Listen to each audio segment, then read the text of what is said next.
Hi అండి, welcome back to our channel. Today update ఏంటంటే ఎంకాజ్ యాప్ని అప్డేట్ చేసుకోవడం అండి.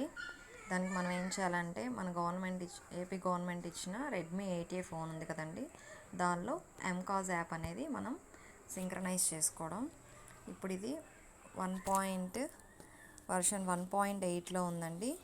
అది ఆటోమేటిక్గా వర్షన్ 1.16గా చేంజ్ అయిందో లేదో ఒకసారి చెక్ చేసుకోండి. దానికి ఏం చేయాలంటే కింద 3 లైన్స్ ఉంటాయి. ఇంకొకటిగానే యాప్ స్టేటస్, ఇన్ఫర్మేషన్, వైఫై అని వచ్చింది. యాప్ స్టేటస్లోకి వెళ్ళండి.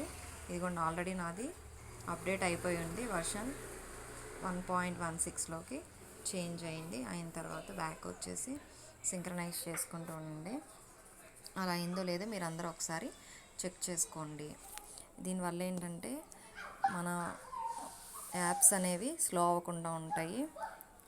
బాగా వర్క్ అవ్వడానికి ఎంకాజ్ యాప్ అనేది చాలా యూజ్ అవుతుందన్నమాట. రోజులో ఒకసారైనా, కనీసం 1 వీక్లో ఒకసారైనా సరే ఈ ఎంకాజ్ యాప్ని సింక్రనైజ్ చేసుకోవాలి ఇలాగా. ఓకేనండి, థ్యాంక్ యూ. మీకు కనుక మరిన్ని అప్డేట్స్ కావాలి అంటే నా ఛానల్ని సబ్స్క్రైబ్ చేసుకోండి, లైక్ చేయండి, షేర్ చేయండి, కామెంట్ చేయండి. ఓకేనండి, థ్యాంక్ యూ.